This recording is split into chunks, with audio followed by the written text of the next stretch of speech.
Hello, BookTube. I have a little BookTube event I want to talk to you about. It's something that was cooked up on the spur of the moment by a large handful of wonderful BookTubers, designed to bring a little sunlight and a little conviviality into your upcoming weekend,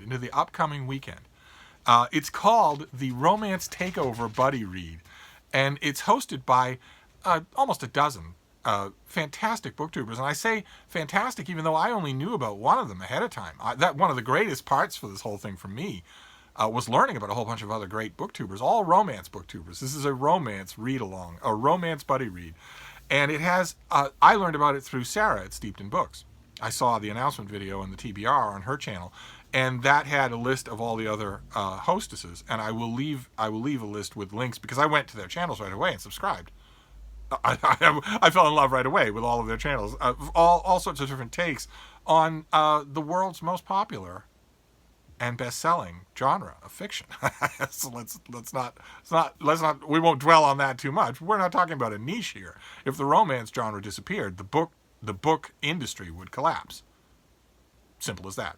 It could limp along without science fiction or without mystery, and it and I would perhaps be a lot happier without contemporary fiction. But if romance went away, no, then the money would be gone. Anyway, this takes the form of just a weekend of losing yourself in the gigantic metaphorical bubble bath that is romance fiction. And I wanted to share with you some of the strictures of this thing, some of the structure of it. The hostesses came up with challenges. And the first one is to read outside if you can do so safely. So not in a crowd, right? Keep in mind, you want to guard yourself against aerosol droplets. You want to guard yourself against inhaling this new virus that has entered into the human world. You won't do that probably in glancing contact. It is probably not anything that you need to worry about if you go to a store and you're shopping and you're passing people and you're not sticking around. It's really about prolonged exposure to someone who is infected. So the clerk at the checkout counter, they are modern day heroes. They're on the job, even though they're being breathed on by dozens of people a day. The person who passes you on the walk when you're out in the park, perfectly fine. What's not so fine? Standing in line, for instance, for anything. It's not worth it. Don't do it. For instance, a taxi cab. Much as I hate to say it, I know they're working hard too and they're being hit really hard. But Lyft, Uber, sidecar, your yellow taxi cab, you're trapped in a small environment with someone who's almost certainly infected. But anyway, if you can do so safely, challenge number one is to read a book outside. And for me, it's not going to be a question of the danger of crowds and infection. For me, it's going to be that a cold, sleeting, sideways Donegal rain is forecast for the city of Boston for, the last time I checked this morning, the next 10 years. And the forecasters on all the different channels said, I know it's kind of weird to make a forecast 10 years out, but nevertheless, it's never going to stop raining in Boston. Never. It's going to be cold and dark and sideways raining basically forever. Your children will be in high school when it stops. So I don't think I'm going to be able to read outside unless I can find an unoccupied gazebo or something like that. But I have to trudge through midwinter rain to get to it, even though it's April. So I don't know. Challenge number one might be beyond me. Then challenge number two is read a romance outside your comfort zone. Not outside, but outside your comfort zone. Now, for quite a few of you are extremely narrow readers. Quite a few of you are also, even on BookTube, much as I love you all, quite a few of you are still just unrepentant literary snobs. So there are a whole bunch of genres that you just dismiss. They're beneath you. You won't read them because you think they're beneath you. Even though I'd love to see you tell that to the faces of the ladies who write this stuff. They are thoroughgoing professionals and a hoot, and they know exactly what they're doing. There are quite a few of you who will consider romance itself to be outside your comfort zone. This is a perfect little buddy read for you if that's true. But even if it isn't true, even if you do occasionally read a romance novel, this might be time to step outside of your normal lane. And I'm going to come back to this with some of the categories and put it to you. But the next challenge is to post a picture. How do you read while you're quarantined? And you know me, you know I love this kind of nosy thing. Oh my God, I would love to see that, to see where, I mean, you all see this every day. It's not fair. This is where I read every day. I would ordinarily split my time between the reading couch out in the other room with the windows open and beautiful spring air coming through, and all that, and in here in my little book room. But it is, as I mentioned, it is going to be cold, sideways, freezing rain for the next 10 years in Boston. 10 years.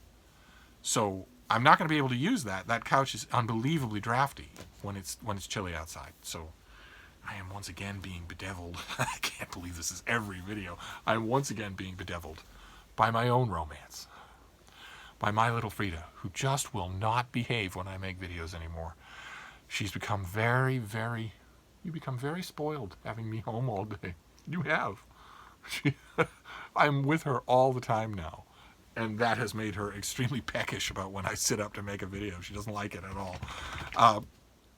But anyway, picture on Bookstagram, if you have such a thing, of, and you all should, and you should all follow me on Instagram. You'll see pictures of Frida, that's for sure. Occasionally I also make others. I should do a lot more on Instagram. It's a lot of fun.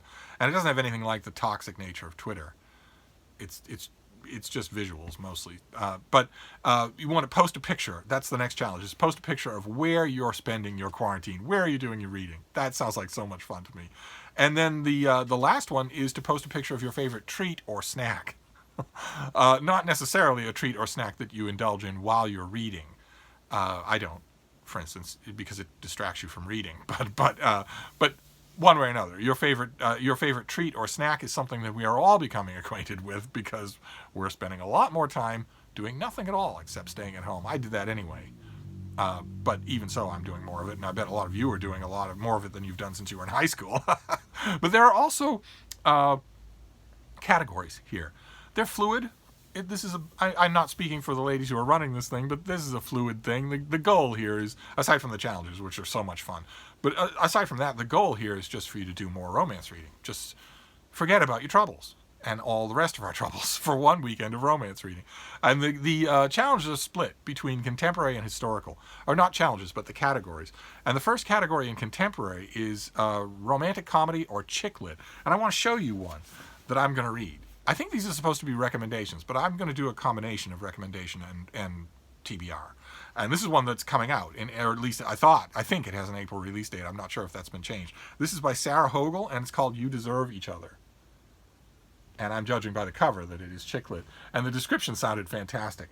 Naomi Westerfield had the perfect fiancé. Nicholas Rose holds doors open for her, remembers her restaurant orders, and comes from the kind of upstanding society family any bride would love to be a part of. They never fight. They're preparing for the lavish wedding that's 3 months away, and she is miserably and utterly sick of him. Naomi wants out, but there's a catch. Whoever ends the engagement will have to foot the non-refundable wedding bill. When Naomi discovers that Nicholas, too, has been feigning contentment, the two of them go head-to-head in a battle of pranks, sabotage, and all-out emotional warfare, designed to egg the other one into breaking off things.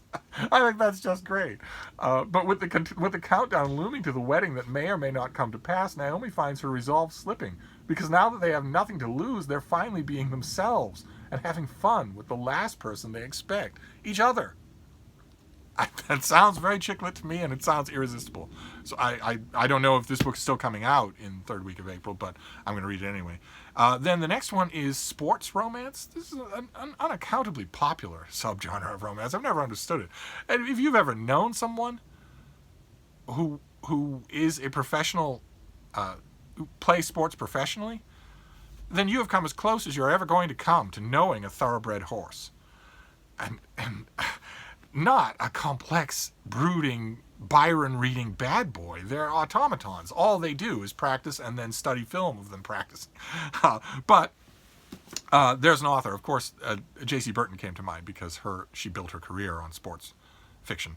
But there's also, I think I saw this on Sarah's channel. I saw it on one of the ladies' channels. Sabrina Bowen. This is Pipe Dreams. You can't really make it out on this cover, but that's a hockey stick. The important part is unobscured, but the obscured part is a hockey stick. And I read this book. This is a Brooklyn Bruisers novel. I have, I think, a couple of these. This author is really good. I mean, they're very saucy. They're very saucy contemporary romance, but nevertheless, they have a sports theme to them. I don't often get I don't mean to slight any of the ladies who write these romances, but I don't often get the sense that the ladies who are writing sports themed romances are really up on the sport. I could be wrong about that, but this is actually a recommendation because I've read everything that I have by this author. I have a few books by her and I love them. Then the next one is Western, and as usual, Sarah, when she was doing her video of TBRs, visibly melted just a little. She has this little fluttery catch in her voice whenever modern day brooding hat-tipping cowboys come up. And then once she moves on to something else, the little flutter in her voice goes away. She has a soft spot, I think, for cowboys. But I just got one in the mail. I just got a contemporary cowboy story in the mail. This is the finished copy of something we've seen on this channel. This is by Caitlin Cruz, and it's The Last Real Cowboy. And I've had a copy of this for a while, and I haven't got to it. I don't know that I know this author. I feel certain that I have read her, but I think I read her. I think she wrote a short story in an anthology about cowboys, and I think I read that short story. If I remember correctly, I liked it, but I don't know that I ever read a novel of hers. So that'll be for cowboys. Then the next one. Next one, I admit, is a little bit of a weak spot on mine. I don't do as much reading as I could, not because I'm a prude, but because these books tend to be so boring. And that is erotica / dark suspense. Now, the dark suspense side of that / is what I went for, because actual erotica, I mean, I read it sometimes now and then to keep my hand in, so to speak, but it's so boring. Most of it is just so bad.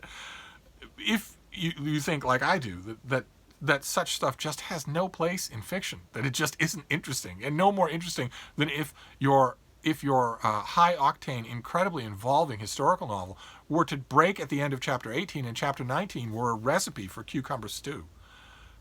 You might be at some point in your life, on some completely different context, interested in cucumber stew, but you wouldn't want that chapter to be there anyway. And so I went for the dark suspense, especially since this is the second book in a series.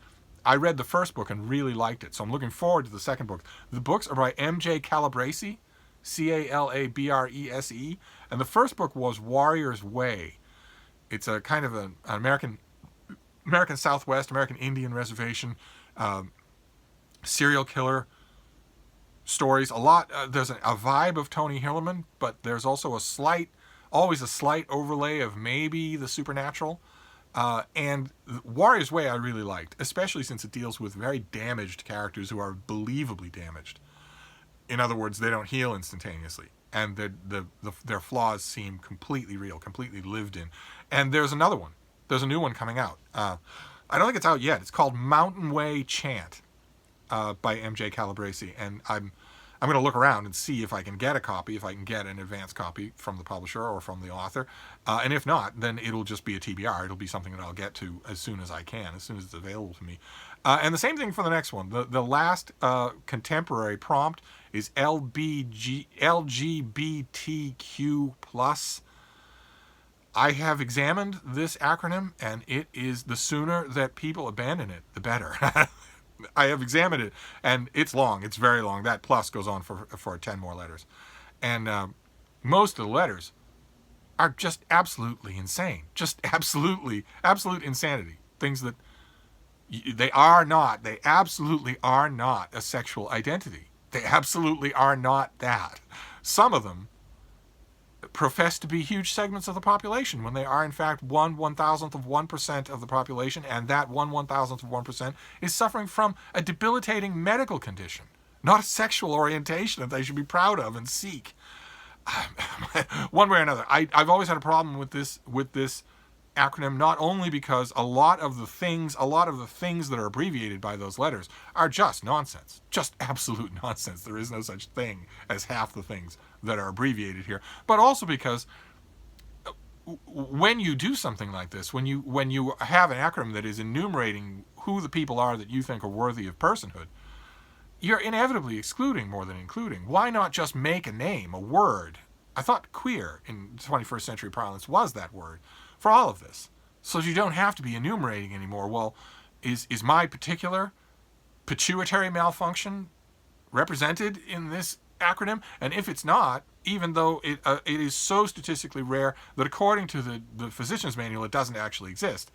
Maybe 3 people have it in the world, but even so, you're oppressing me if I'm not in there, and I'm gonna petition whoever I have to make sure that the letter from my pituitary malfunction is in this. I love that sort of thing. You get into that, and you also hand a weapon to your enemies when you do something as ridiculous as this. Rather, I would have just one word. I thought in the 20th century that word was going to be gay.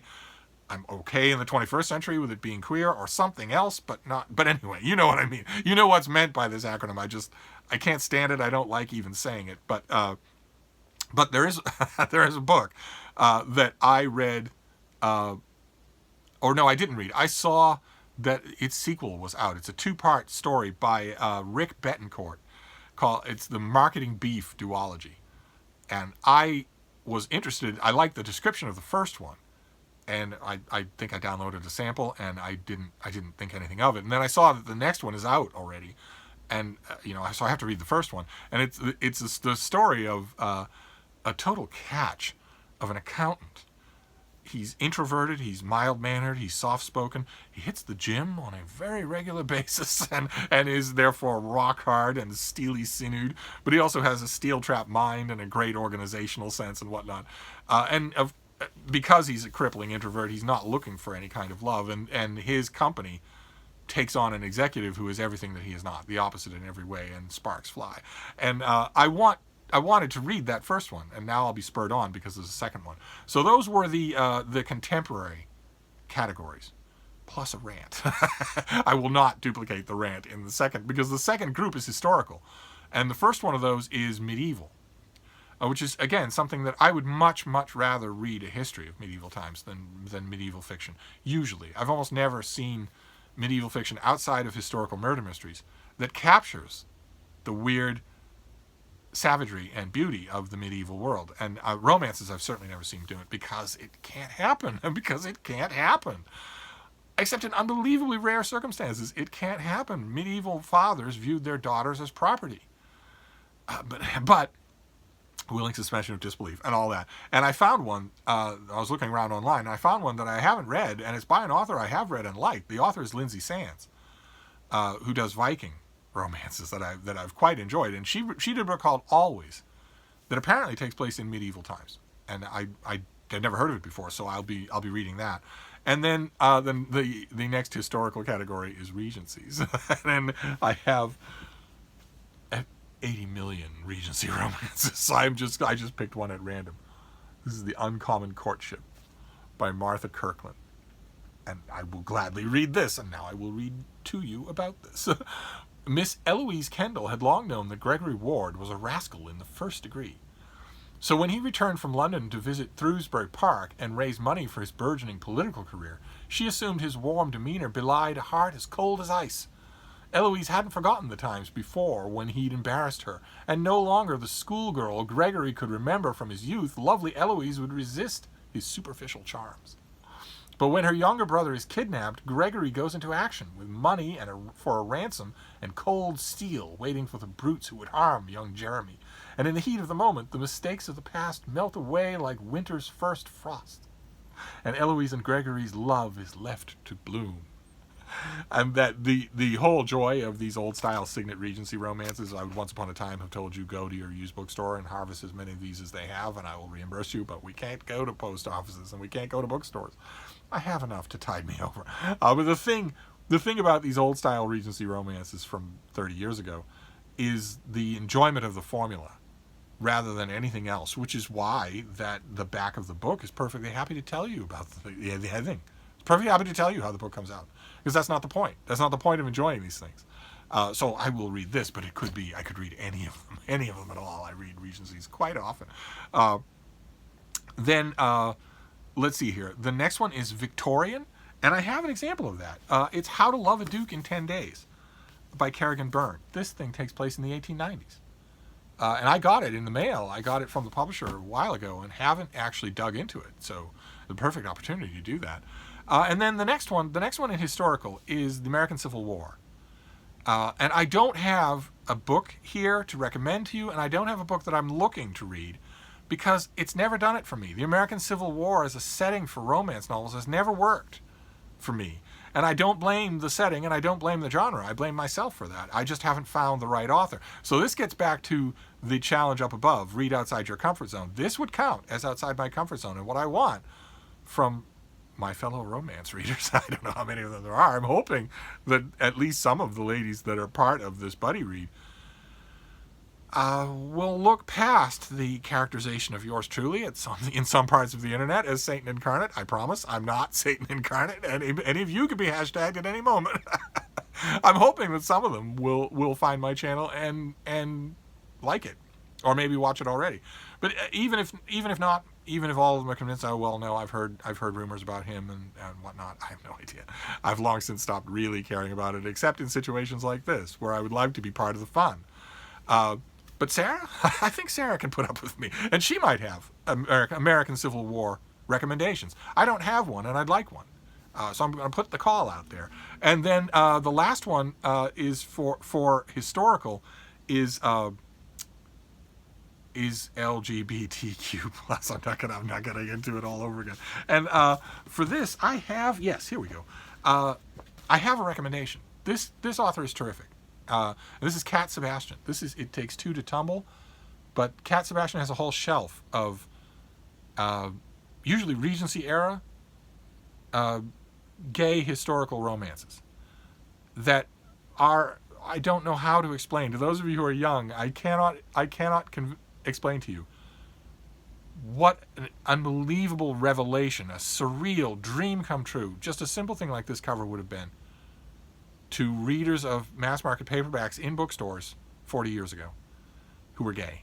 It was all that we dreamed about, was that you could walk into a bookstore and just buy something like this instead of, and have it be good, have it be professional. Cat Sebastian is a good, professional, entertaining writer. And here it is, it's the exact same look and setup and packaging as a normal historical Regency romance, only it's two men. Now, Cat Sebastian has to deal with a lot of the same fancy dancing that, for instance, medieval historical romance writers have to do, because unless you pick the circumstances extremely carefully, your story won't work. Homosexuality in Regency era was a crime, punishable by severe physical penitude, like Oscar Wilde suffered, or death. So you have to pick your circumstances very, very carefully. Cat Sebastian mostly does. I've read all of these books, and I haven't read one of them that actually made me think, oh no. You can't take liberties of that type here because you're insulting a whole bunch of people who died. It's one thing to be historically inaccurate if there's nothing at stake, but not in a circumstance like this, where in Regency England and in Victorian England and in medieval England and in Renaissance England and Restoration England, there were thousands and thousands and thousands of young men who reached the age of 20 and knew perfectly well what they were attracted to and what they weren't, and they either took their own lives or were indiscreet and were put to death. So you can't just write a Regency romance in which it's possible for two men to have relatively an open relationship. You could do it. I'm sure that authors do, but instead, more care is required, and I find it here. So I can recommend Cat Sebastian. Amazing. I wish I could somehow use a time machine and recommend Cat Sebastian to young men that I knew in the 1970s. I wish I could go back in time to those young men, those desperate young men, and say to them, no matter how bad some things stay, some things will get better. You will be able to find a book like this in bookstores. You will be able to have grandparents defend you. It will get better. Some of it will get better. It isn't going to stay like this. There won't be laws on the books to criminalize what you are. But I can't do that. But anyway, that is my my LGBTQ plus recommendation for historical, and that is it. So that was an odd mix of want to read, TBR, questioning, and also recommendations. And then there are these challenges: read outside, provided you observe social distancing. read a romance outside your comfort zone. I want recommendations for the American Civil War. Uh, uh, Post a picture of how you read during quarantine, and post a picture of your favorite treat or snack. You all know what mine is anyway, but I will still do it on Instagram. And I will, on every video, I leave a link to my Instagram in case you want to go and see me there. So you'll be able to find these pictures. I also leave my email, so feel free to email me about anything that you want. I'm getting lots more emails than usual these days because a lot of you are cooped up at home and just need a reassuring listening ear. I am a reassuring listening ear. I am affected by this a lot less than a lot of you. I mostly worked from home anyway, almost exclusively. So this isn't hitting me quite as hard as it is some of the rest of you. So I'm perfectly happy to listen to your stories and answer questions. But anyway, that is the Romance Takeover Buddy Read, and it's coming up this weekend, Friday, Saturday, and Sunday. And I urge you all, if you read romances occasionally, but as a sinful indulgence, indulge yourself this weekend. Absolutely. And I'm going to list all of these channels. I have been to visit all. Of course, I watched Sarah's channel from the dawn of time. She is great. She is fantastic. And she does BookTube just exactly the way I do. We just talk to you. That's all. I have an adorable dog. She has black spawns of Satan in the background. But aside from that, we just talk to you, and we also have a tendency to laugh until we snort through our noses at our own jokes. but the rest of the ladies that are hosting this thing, I didn't know any of their channels existed, and they're all wonderful in their own way. So I'll leave all of them down below as well. So that is an event coming up on your horizon that might put a little sunlight in your quarantine days. I hope so. Certainly will mine. So I will wrap this up for now, but I'll be back. Thank you, BookTube.